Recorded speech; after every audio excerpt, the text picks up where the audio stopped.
voir, je crois qu'on les a finalement trouvés. Ouais, je savais qu'ils étaient nombreux, mais là, ça dépasse toutes mes attentes. Est-ce que tu crois qu'ils agissent tout en communion comme les fourmis? Tu veux dire peut-être créatures volantes et rayées? Non, idiot. Celles toutes noires qui vivent sous terre. Ah, je vois. Ils en ont tout l'air. Voici. Nous débutons maintenant notre 6e semaine d'observation avec un spécimen assez jeune, peau pâle et fourrure foncée en bonne santé apparente, et agissant comme tous les autres. Plus nous les observons, plus leurs habitudes semblent étranges et irrationnelles. Tenez, par exemple, ce végétal jaune et sucré, dont elle vient de jeter la pelure, provient d'un secteur où d'autres humains, ceux-ci la peau couleur terre, ajoutent quelques substances d'heure crues afin d'en accélérer la croissance et de prévenir les altérations par les insectes ravageurs. Je crois me souvenir qu'ils appellent cela des engrais et des pesticides. Après quelques tests, nous avons identifié l'un de ces pesticides, le chloropyrifus éthyle. Il s'agit d'une substance chimique utilisée dans les champs agricoles, notamment dans les cultures de blé et de vigne, afin de lutter contre quelques espèces de chenilles nuisibles pour les plants. Toutefois, même si ce produit permet d'améliorer la production et le rendement des terres, il est particulièrement néfaste lorsqu'il est lié aux lipides sanguins, donc aux matières grasses contenues dans leur sang. Ainsi, sur un échantillon de 40 enfants âgés entre 5 et 11 ans, au moins 20 présentaient des anomalies au niveau du cerveau liées à une exposition de leur mère à ce pesticide au cours de leur grossesse. Ensuite, des études complémentaires ont révélé que le fait d'être exposé à ce produit au cours de la grossesse peut avoir des effets sur le développement du cerveau, donc causer des déficits intellectuels, soit un QI moins élevé et des troubles comportementaux. Nous soupçonnons par ailleurs que l'autisme y soit relié. De plus, il semblerait que la dangerosité de ce produit ait déjà été connue, étant donné que l'Agence européenne avait évalué à la baisse la neurotoxicité de cette substance nocive pour le développement cérébral des embryons. Tout cela sans parler de tous les autres produits qu'ils mettent dans leur nourriture, comme les agents de blanchiment pour le sucre et bien d'autres. Décidément, nous en avons long à apprendre sur cette espèce. Suite à nos premières observations sur leur alimentation, nous avons décidé d'approfondir le cas particulier du sucre. De façon générale, l'être humain n'est qu'une phénoménale quantité d'atomes d'hydrogène, d'oxygène et de carbone combinés ensemble dans différentes proportions, formant une grande machine évoluant grâce à des signaux électriques envoyés par un organe moteur appelé le cerveau. Ainsi, de façon plus spécifique, lorsque le sucre, une autre molécule comprenant ces 3 éléments, pénètre dans l'organisme, celle-ci est d'abord dissoute dans la bouche, puis dans l'estomac, avant de se diriger vers l'intestin grêle, où il sera assimilé dans l'organisme et où elle sera brûlée par les cellules lors de la respiration cellulaire comme source d'énergie rapide et directe. Cet élément est essentiel au bon fonctionnement de leur organisme en quantité raisonnable. Or, leur consommation en est monstrueuse et ils y sont totalement aveugles. Nos analyses nous ont permis de constater que du sucre se trouve dans près de 74% des repas préfaits et dans toutes les petites bouchées dont ils raffolent, les desserts, alors que tout le nécessaire se trouve déjà dans les aliments de base du quotidien, donc les fruits, les légumes et la viande, qu'ils consomment. Ils n'en ont donc aucunement besoin. Mais il reste encore le plus étrange.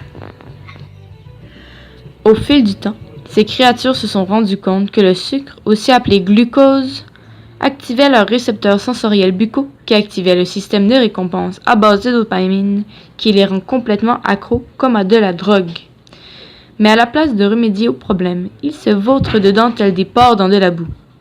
Or, cette dépendance peut engendrer maints troubles neurologiques et physiques, tels que des envies irrépressibles de manger du sucre, une perturbation des facultés de mémorisation et d'acquisition du savoir causée par une place prépondérante de la nourriture dans leur esprit, et à une baisse de la production d'insuline, qui est une substance permettant le transport du glucose ainsi que le renforcement des connexions synaptiques entre les neurones.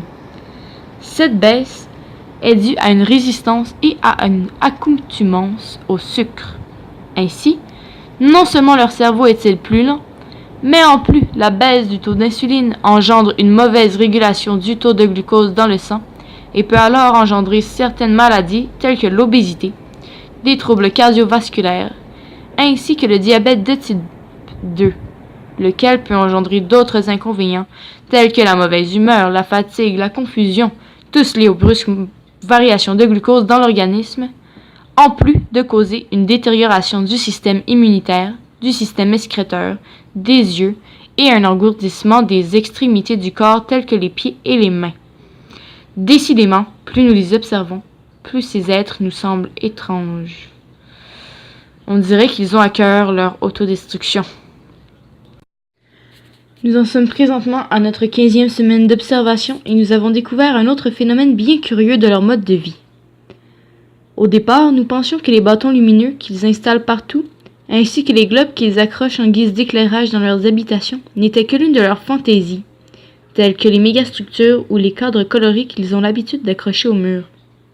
Toutefois, en nous y attardant, nous avons découvert que dès que leur soleil se retrouve camouflé par la planète, au cours de la rotation de 24 heures, soit durant la période qu'ils appellent nuit, ils deviennent totalement impotents, à croire qu'ils régressent. Plusieurs ont de la difficulté à marcher droit, ils se cognent partout, ils ne peuvent s'orienter que dans les endroits qui nuisent. Ils sont même assez comiques à regarder. En fait, nous avons découvert que leur organe visuel n'était adapté qu'à la période éclairée de la journée à cause de leur évolution qui en a fait des animaux diurnes, ayant une période de sommeil d'en moyenne 8 heures, correspondant justement à la période d'obscurité. Alors, puisque leur tendance à demeurer éveillée durant la nuit, qui devrait être consacrée au sommeil, est assez étonnante et a piqué notre curiosité, nous avons fait quelques investigations approfondies sur le sujet et sur leur mode de vie, ainsi que sur leur fameux système d'éclairage. En cherchant dans leur histoire, nous avons pu constater que leur quête, quoique louable pour le savoir, a mené à l'une des pires inventions de leur règne, la lumière. En dose limitée, celle-ci est essentielle pour réguler leur organisme. Cependant, une invention suivant l'autre, le feu est devenu bougie, qui s'est lui-même transformé en lampe à l'huile, puis en ampoule, en lampe de poche, pour ensuite s'étendre sur des écrans petits et grands qu'ils appellent télévision, ordinateur, cellulaire. Ils ont introduit des sources d'éclairage partout, mais celles-ci, même si elles leur permettent de mieux se repérer la nuit, comportent quelques effets délétères. D'abord, attardons-nous une fois de plus à leur système nerveux. Lorsque l'intensité de la lumière baisse, la rétine de leur œil, pourvue de neurones sensoriels appelés bâtonnets, qui captent la variation d'intensité lumineuse, envoie un signal via le nerf optique à une région du cerveau nommée hypothalamus. C'est dans cette région que l'état de veille et que les phases du sommeil sont régulées grâce à la sécrétion d'une hormone appelée mélatonine. Ainsi, lorsqu'ils sont exposés à de forts éclairages ou à de la lumière bleue, LED, cela réduit la production normale de mélatonine, donc provoque un endormissement plus long. Ainsi, la phase de sommeil profond est raccourcie, ce qui entraîne à la longue le risque de développer des troubles cardiovasculaires. De plus, cela engendre également un manque de sommeil qui, quant à lui, provoque une diminution de la vigilance qui augmente le risque d'accident et ralentit les réflexes en plus d'augmenter le stress et l'irritabilité des gens. De plus, suite à quelques observations complémentaires, nous avons remarqué que de nombreux appareils auxiliaires dont le but est de leur faciliter la vie leur nuit grandement. En effet, nombre d'entre eux produisent un tapage infernal voire agressant. Tout en haut de la liste, nous avons l'automobile, un module de déplacement terrestre qui produit des sons variant entre 50 et 90 décibels, dépendamment de leur vitesse. Ces bruits s'avèrent particulièrement dérangeants, en particulier au cours de la nuit, car nous avons calculé qu'un être humain moyen ne tolère qu'un niveau de décibels maximal d'environ 35, soit l'équivalent d'un murmure ou d'une forêt paisible. Le plus troublant reste encore à venir. En effet, même si près de 30% de la population semble incommodée par ces interférences au cours de leur sommeil, les milieux urbains n'ont que peu de ressources face à ce problème grandissant. Car même si la circulation nocturne se faisait interdire, on peut enregistrer au sein même de leurs habitations des dizaines d'autres perturbations.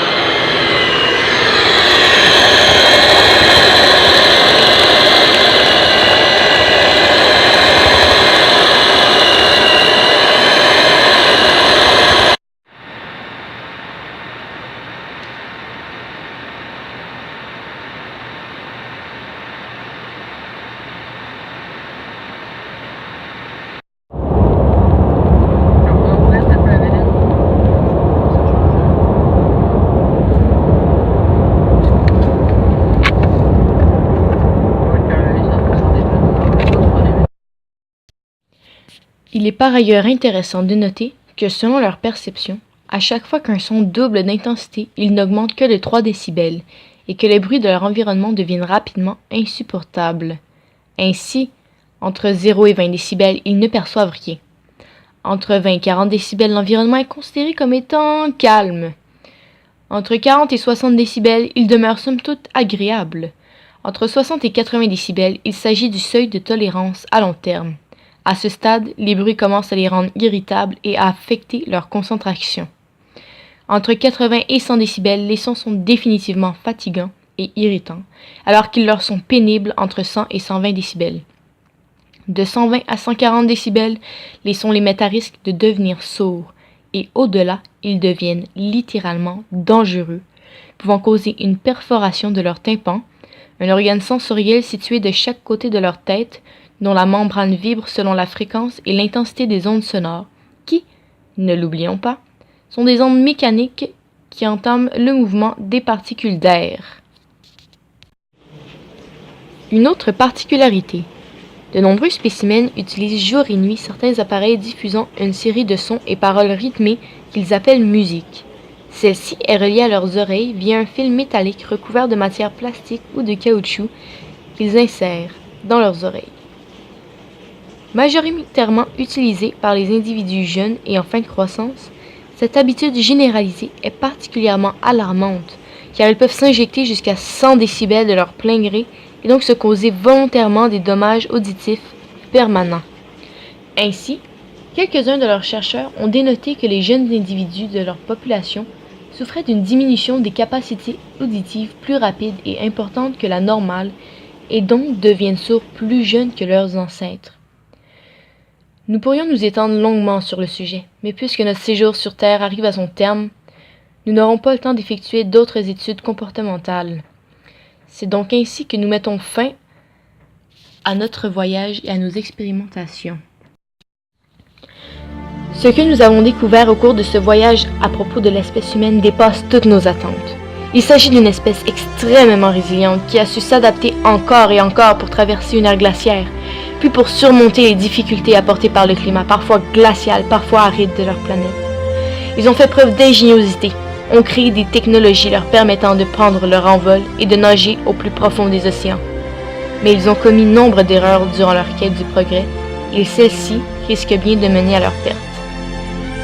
Les engrais et pesticides qu'ils épandent leur permettent bel et bien de produire davantage d'aliments. Mais à quel prix? Ceux-ci sont de plus en plus dépourvus de valeur nutritive en raison des terres surexploitées. Et ces mêmes engrais s'écoulent dans les lacs, où les algues et bactéries prolifèrent, tuant toute espèce animale ou végétale autre et débalançant la chaîne alimentaire et les écosystèmes. Sans compter les pluies acides qui affectent les forêts et les cours d'eau, causant l'extinction d'espèces plus fragiles. Puis, le sucre est produit grâce à la canne à sucre, laquelle est cultivée sur des terres autrefois recouvertes de forêts et qui ont été totalement rasées. En plus, elles sont cultivées par d'autres humains, ceux-ci vivant dans des conditions de vie misérables dues à la surexploitation des compagnies. Leur système d'éclairage, tant qu'à lui, menace de nombreuses espèces telles que les tortues de mer qui, attirées vers la lumière, se dirigent vers les centres urbains et meurent plutôt que d'aller vers l'océan, leur milieu naturel. Enfin, certains de leurs modes de transport perturbent également les communications d'autres espèces de mammifères tels que les baleines, rorquals et dauphins. Nous avons l'impression que l'espèce humaine court directement à sa perte, avec une population en constante croissance et des ressources qui ne suffisent plus à la nourrir, à moins qu'ils réussissent à prendre un virage radical.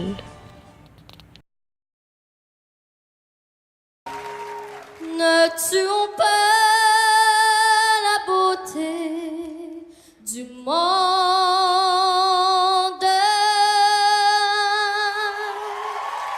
Ne tuons pas la beauté du monde. Varararuri, vararuri, vararuri, varuri. Ne tuons pas la beauté du monde. Chaque fleur,